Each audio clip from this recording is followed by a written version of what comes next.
Let's now welcome SABC Politics News Editor Mzwandile Mbeje, looking at the big politics stories we are covering for you this afternoon. Mzwa, very good afternoon to you.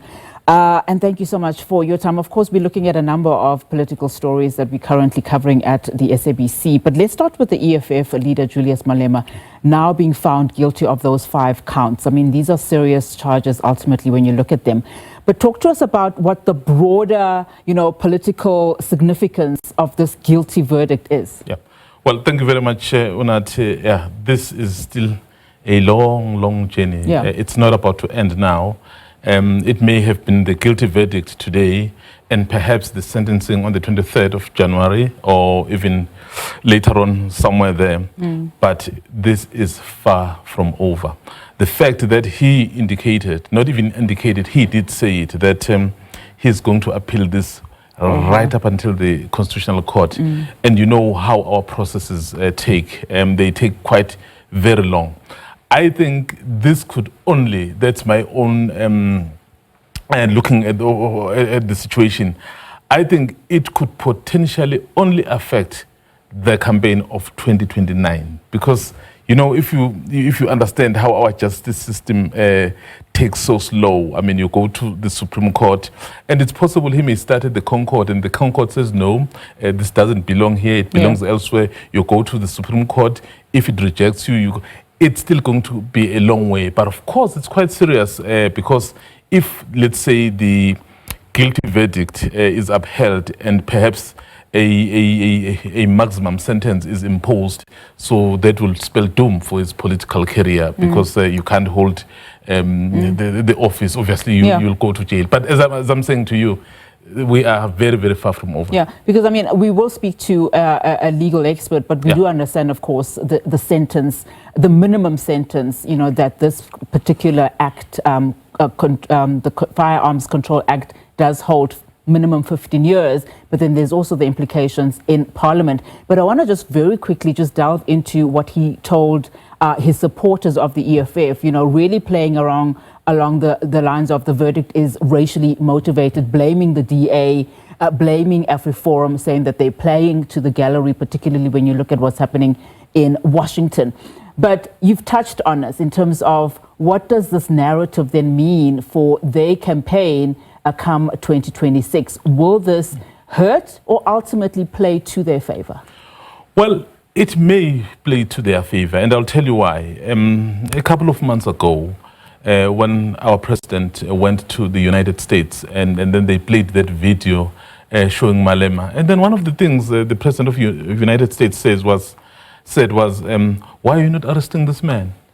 And here you have a case which has been in existence for quite some time. It's not necessarily at the instance of what President Trump said. But remember, you can be able to then play victim around all these matters. And the fact, Unati, that your co-accused, who happens to be white, was acquitted of all charges, and then you are found guilty. So that could play some sort of victimhood, and then in the process may garner him a lot of support. And but as I'm saying, it's very difficult to say now because the processes are still going to go. But I can tell you now, we have seen, we have some sort of a template of how perhaps you use court processes to advance the bigger political project. We've seen what has happened with the former president, Jacob Zuma. So these are some of the issues where he was able to exploit and use that victimhood to then advance, and people would be able to sympathize and perhaps feel the way you do. And that's what is going to be happening for the longest time until this case is finalized. Yeah, and of course, we might see a lot happening before the 23rd of January to 2026. But let's park that for now.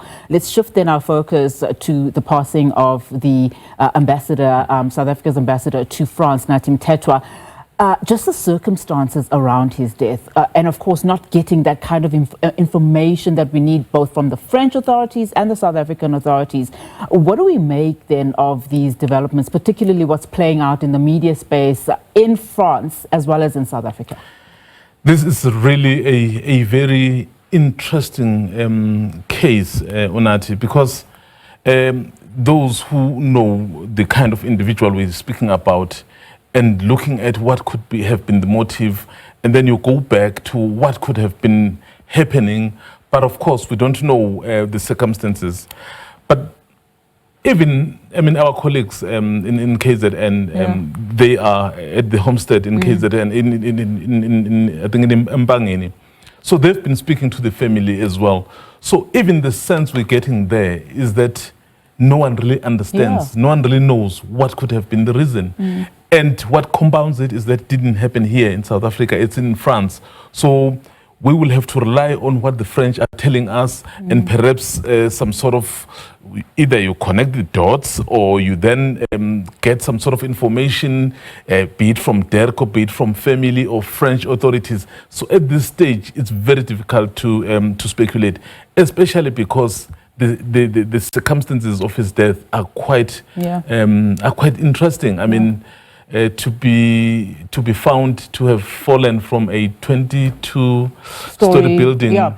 And I mean, it is, and the fact that, when did the South African authorities know about his disappearance, for one? Because I think it was in France that they started reporting that he was in fact missing. So, the time frames are also very murky at this stage. But we are going to be speaking about the life and times of Mthethwa with our research specialist a little bit later on. But Mzwa, I want to ask you this. I mean, how do we, and this is a question that I also posed to the ANC, how do we then look at the sudden death of Mthethwa and also look at his legacy, as it were, within the ANC, and also as a member of cabinet with his controversies? This time will also afford people to scrutinize really what his legacy was. Maybe perhaps touch on that. Yeah. As a public representative, so when we look at your life, we look at your life in totality. Of course, we'll talk about good things. Yeah. We'll talk about perhaps the not so good things that happened. The fact that there's an interest in you, it's because you played some particular role in public. And public deserve to know what's happening. Perhaps what makes this even more interesting is that 2 weeks ago, General Mkhwanazi did mention his name as well, as part of the people who were instrumental in terms of, I think, interfering in the work of the police. Of course, we're not saying that's related to that, but those things start to come to say, is there anything much more than this? So is there coincidence? And you will speak about those things. Of course, we understand that when Marikana happened, he was the police minister. You start to speak about all of those things. And you can't leave 2005 National General Council, Unati, when the former president of the ANC, he was the deputy president then, Jacob Zuma, had been asked by the ANC NEC to perhaps take a step back because he had been charged, and then, of course, he was no longer the president of the country. And because the NGC was meeting, and then here was someone who stood up and said, our deputy president needs to be back and needs to be active. And then the conference agreed. So those are all the things that we'll be looking at. And then, of course, it's been a minister of police, it's been a minister of arts and culture. So all those roles we'll be looking at. And his final roles as the ambassador. So that is going to be very interesting. And in fact, it's unfortunate that we'll not be able to now hear from him, particularly around what Mkhwanazi said and the ad hoc committee. I understand he was part of the possible witnesses. So, that is the intrigue. So many questions, and very little. They will never be answered. Absolutely. Some of them that relate to him. Particularly when you look at just the communication from the authorities, which is not coming as and when we need it to. But Mzwai, let's park it there for now. Thank you so much for your time.